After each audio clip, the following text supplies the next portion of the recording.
Shamba Shape Up Uganda. We are traveling all over Uganda to find hardworking farmers. We want to celebrate them while giving them the knowledge they need to make their farms more productive and adapt to climate change. We want to support them to get better yields and increase their income.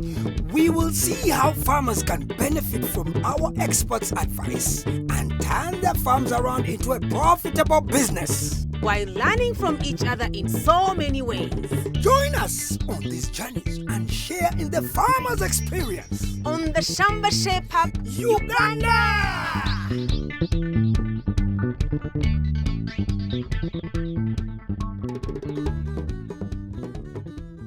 I am excited because today we're doing something interesting. We are? Yes, we are.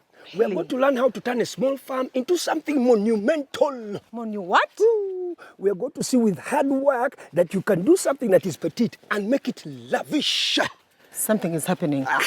Did you read a book? Today, we are in Buwundo village in Buikwe District, a few kilometers from Mabira Forest. And we're visiting Mukisa Tony and his wife, Amutuhaire Annoline. Their farm covers 50 by 160 feet. There are many young farmers dealing with the challenge of land fragmentation. And instead of turning on the environment, let's see how we can maximize the small plots to be more efficient and good to the environment. Hello. Hello. Hello. Hello. Yes. Yes. We are here with enormous news and gesture. You're welcome. Good morning, madam. Good morning. Good morning, sir. Yes. What do you have on your farm? We do have the bananas, maize. We do have the yams, local ones, local yams. We have poultry. We have the BSF. We have the jack beans and hibiscus, vegetables. Yes. Good. So all these enterprises are on one farm? Yes. Good. What problems or challenges do you face? We're doing all of the things on a small scale. Small piece of land? Yes, okay. It's a small piece of land. Okay. And the weather is not favorable. These days it rains so heavily. Yes. And we have a challenge in poultry. Yes, we do face diseases in poultry, and since we are rearing local ones, they do take time. Yes. You don't have to worry because we don't come alone. Okay. We as Shamba Shape Up, we come with experts that are going to give you the knowledge, the help that you need, even though you have a small scale land. That's very good. Yes. So you can thank us when we go and call the experts and come back. We're coming back. Don't move. Okay. You stay here. We shall be waiting. Okay. Yes. Okay. We're happy to see you. It's eventful. The Mukisas saved up some money and bought a 50 by 160 feet plot of land to start their farming journey. It hasn't been easy to know what to plant, when to plant, and how to earn from their land.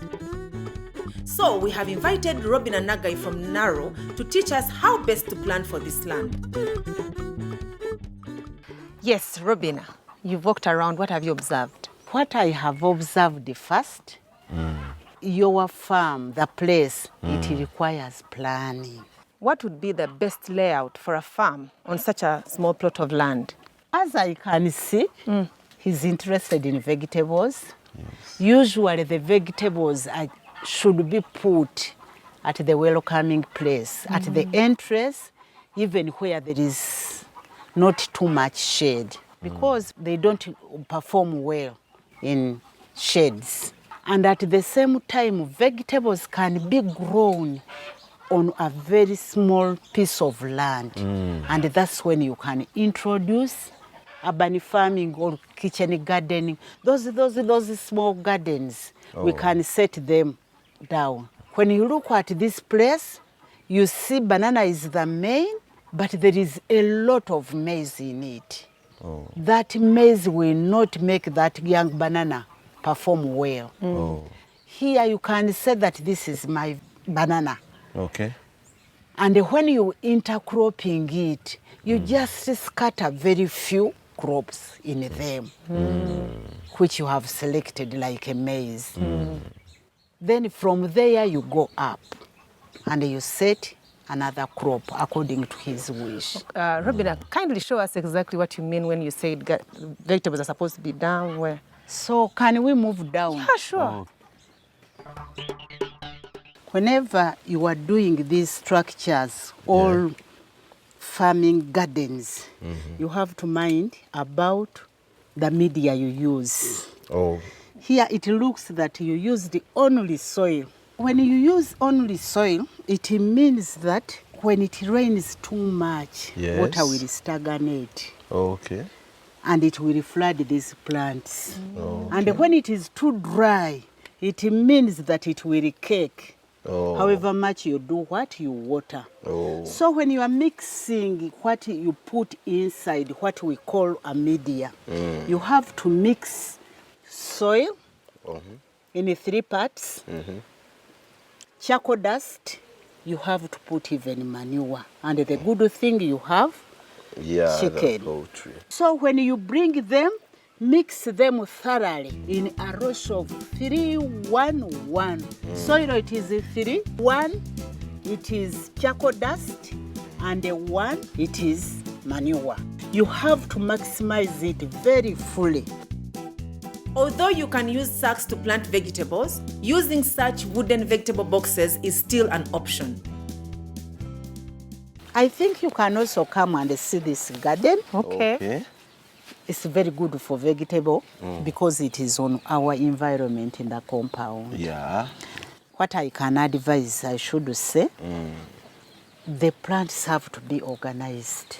If they are vegetable, they are supposed to be in lines. That's when you can do all the management practices. They are in line, they are not competing with each other. And secondly, these vegetables, they are supposed to be in an open place. If you grow, you will not keep on growing these leafy. At times we will go to tomatoes, which brings the fruits. Fruits requires a lot of light at fruiting. When you have light, you will get more production. And at the same time, do other management practices, as you see. What I'm advising you on poultry, if you happen to go a step ahead and you bring exotic ones, you have to confine even the local ones. Robina advises the Mukisas to separate the land in 4 parts. The compound has so many beautiful flowers, but to be more productive, vegetables in boxes can work best. For the poultry shed, if they are to shift to broilers, it should be opened up for aeration. The second vegetable garden should be clear and all tall plants removed to reduce shade. And for the 4th section of the banana plantation, maize should be removed and the banana management practices should be observed. There you have it. Our goal is to make this plot profitable. And with the farm plan, the Mukisas will know the market, what to plant, and how to plant it. Thank you, Aggie. With Aggie and the Mukisas making a farm plan, we can now introduce a new project on the farm. First, poultry. They have a few local birds, but they are not earning much from them. To increase profitability, we need to introduce broilers on the farm. Luckily, our friends from Hatches have offered 50 chicks and an expert, Nicholas Waiswa, to show us how to establish a new brooder. Hello. I'm okay. Good. Thank you. Good. This is Tony, our farmer. Yes. Okay, Tony. Okay. So, Tony, actually, the first question is yours. Yeah. Why did you choose to do poultry? I choose to do poultry because it's somehow simple, profitable in time, and it's good to do it. It's good to do it? Yeah. Good. So, Mr. Waiswa, Yes, please. you've been snooping around. What did you see? I'm seeing this house, it needs modifying. The aeration, it must be on both sides, whereby when the wind is coming, it can come and it moves out. We need to change, to break there, and we have the entire space. We use the entire floor. Now another challenge I'm seeing, the floor is of mud. Okay. And now the problem, when the floor is of mud, there is a chance of the parasites can easily breed in. So you must have the floor, it is a little bit rough. Sometimes we use cement, sand, and some gravel. We mix and we have a rough floor. That may not encourage the breeding of the parasites inside here. There is a litter we put down just to give comfort to the birds and also to absorb the moisture. From Waiswa's observation, there is a lot to do, so Caris immediately went to work. First by removing the roof, then removing the smaller cage inside the poultry shed. After that, using readily available material, built a better roof. Then a second wire mesh at the back for easy movement of air inside the poultry shed. But this is a lot of work. Let's give the boys some time to finish.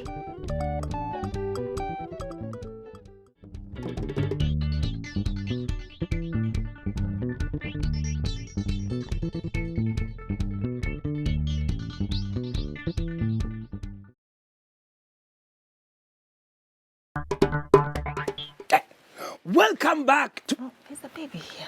To Shamba. Shamba, Uganda. We are in Buwundo village visiting the Mukisas. We've learned the importance of a farm plan and we've seen how to set up a brooder on our farm.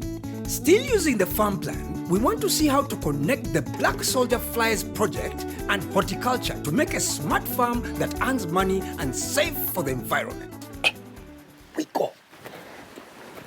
Slowly. Which side are you going? This way. I'm going this way. This way. Annoline is part of a women's farming group that is meeting today trying to utilize all the products they get from black soldier flies. We came with our expert Mr. Musenero Nandi and has joined us to teach them a thing or two. With me here I have products of black soldier fly. Yes. But before we go into these products here, let us first look at how we come to get these beautiful products on our table. With me here, I have the eggs.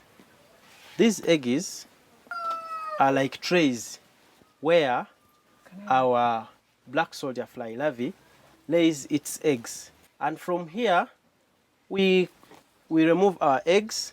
Can you see this? These white, they are very small. Then we hatch our eggs. We use fermented maize bran to hatch out our eggs. And after 5 days, we shall be in a position to get the hatchlings that have hatched out of our eggs. When we are done with this stage, there is a stage we call a larval stage. This is the one that we are interested in, this black gold that you are seeing me holding. Let's talk about the money bit of it. How can we make money from rearing this thing? Number one, you can collect the waste, sort it very well. No cavera, no bottles, no glasses. People will come directly to you and they will pay you money for your product when you have it sorted very well. Number two, we can make animal feeds from this. Not forgetting, we have this frass here. Frass, as we had, it's a byproduct of feeding BSF onto all those organic wastes. People can also make money out of these black soldier flies by making oil. We can mix that oil in a jelly, the petroleum jellies. For our skins? Huh? Yeah, for our skins. By the way, this one works very well for your skins. You can even make soap out of the oil. Then there is what remains behind after you squeezing the oil. You hear of the cotton seed cake, you hear of the sunflower cake. We also have the BSF cake. Yeah. Yes, we have the BSF cake. And that cake is really, really very important, most especially in the animal industry.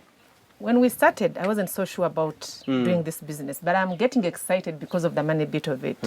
I love to make money. I don't know about you ladies. We too. Because this, you know, we are talking about money. A kilo of this fresh one, this fresh larvae, it always goes between 2,000 and 3,000. I think someone can break evenly from there. Thank you very much, Nandi. You're welcome. Let's take a deep dive down to the details. BSF is a type of insect whose larva stage is an alternative source of protein. The insect feeds on organic waste, for example, rotten fruits, vegetables, potato and banana peels, and all the waste from your kitchen. Here are the benefits of BSF. It is high in protein and therefore helps farmers cut costs on buying protein supplements for poultry and piggery. BSF can also be used as manure for the crops. BSF is also a source of income through training people and selling BSF eggs or larvae and manure to other farmers. What's not to love about this fly? Still following our farm plan and using all the products on the farm, we can use our frass to grow another income-generating project.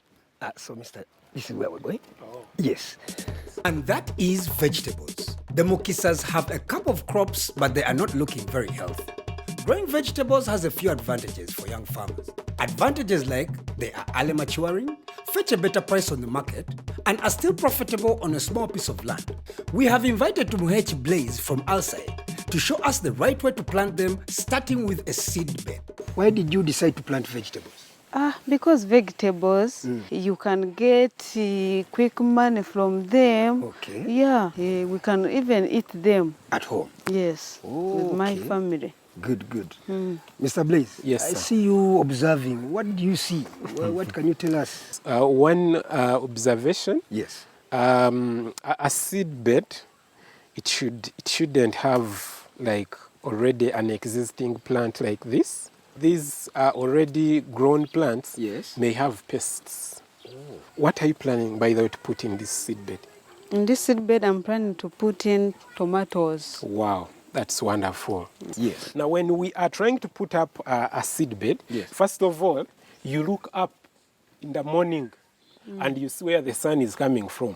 Your seed bed should be in the direction of the sun like this, meaning this bed should have come like this. Diagonal. Like this.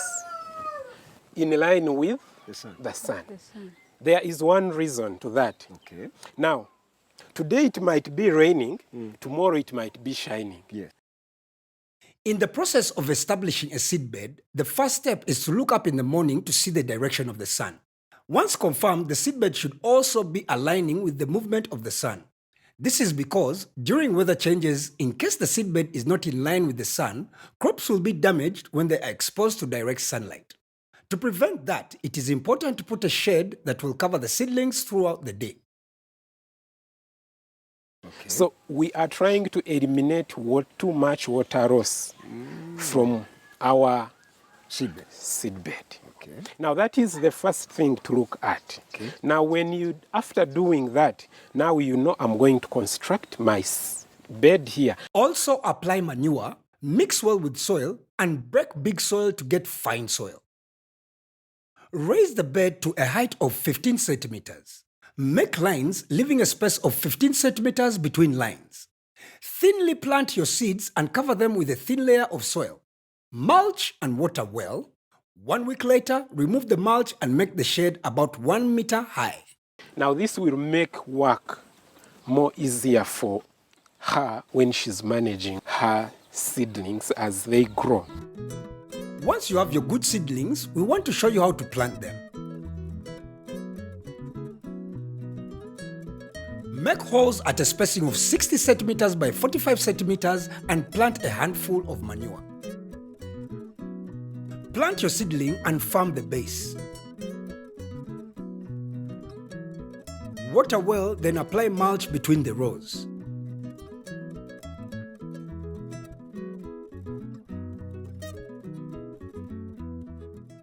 So we've seen a farm plan, introduced a poultry project, used BSF, and planted vegetables. With all these enterprises on a small piece of land, it can be very profitable for the farmer. They help each other and help the environment. Going back to the poultry shed, the structure has been roofed, the wood shavings and shed have been sprayed with a disinfectant, the brooder set up, and the only thing missing are the chicks, but not for long. We are back. Oh. Yes. You're most welcome. Thank you. Yeah. Put them in. The weather is so cold. Well done, Karis. Well done. Yes. Good. Okay. Welcome to your new home. They are happy, so happy. Very happy. Mr. Waiso. Yes, sir. Well done. Thank you. Great job. So I can see, what is this sack? These are the feeds. We call them the starter feeds. Starter feeds. For the chicks. Is there a ration that Mr. Tony can use to feed them? For these ones, when we are going to feed them, yes, it is called ad lib. These ones we don't measure. Hey. We continuously give. If the food is done, you put until they finish off the brooder. But the feeds have to be there constantly. Yes, and I saw the drinkers also? Yeah, even the drinkers, they must have water. And water, we have mixed it with glucovit. Because some of them, they come when they are weak. So we put in some glucose so that we can boost it. We can give them some energy so that they can easily move. So I can see a light hanging and the pot. What is the use? Yes, these chicks, they need to see what they are feeding on and actually at night. Now for the pot, it is to supply, to give the heat. These birds, they should not feel coldness in there. Some of the behaviors that are going to be exhibited in case of there is some heat change. One, if the heat is little, you will see those birds surrounding the pot. And if the heat is too much, you are going to see them extending at the end. They will give space in between, and they will all be at the end of the brooder because of too much heat. And for now, what I'm seeing in here, the heat is evenly distributed. You see, they are everywhere. So it means that the heat is enough for them, and they like it. What should they do to maintain proper health, to get money? Yes. Now, the first thing to put in mind is the vaccination. It's a vaccination schedule that they are supposed to follow. And in terms of hygiene, I can see... In terms of hygiene, there is a basin here. This one is a foot bath. Yeah, everybody who is entering must step there. It contains some disinfectants that can easily clear off the germs that we come in with. The Mukisas. Are we ready for the new journey? Yeah, we are ready for it. And we are ready to move with it. You're ready to move? Yes. Yes, sir. Thank you very much. Welcome, sir. Thank you so so together. Much. Yes. We are together. Yes. You point their side and tell them we are here. We are here. Yes. Good. So we can go. So I know we are supposed to close here. So that we don't allow too much wind entering inside there. So even the door must close. That will keep our babies in a good place. Okay. We can go. Okay. The Mukisas. Yes, sir. You remember when we first arrived, you told us you have a small piece of land. Yes, but you want to make it profitable. Yeah. So hopefully the information you've acquired, the knowledge, the change, the makeover is going to make it giganomous. Bigger. Yes. That's what we want. Yeah. Good. And the Mukisas, we've also decided that to give you this book. It will help you with the record keeping, as you've gotten the new enterprise on your farm and the old ones as well. Just keep your records here. It will help you. Thank you very much. You're welcome. Thank you for being with us here. Yes, Thank you for your Amutuhaire. Yeah. Thank you. But now there's a problem. We have to go and meet another farmer to help them as well. They're going to miss. But we promise we'll come back. Yeah. You'll come back. We'll come back. We shall be waiting. Good. Yeah. Okay, Thank you. When I return, I want you to be the kabode. If you want to learn anything that you've seen on this program today, you can find it on Shamba. As for you at home, catch us on the next episode of Shamba Shepherd Uganda.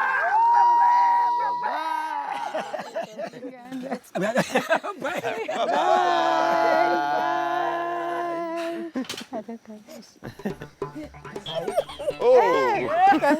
Bye. Bye kabisa.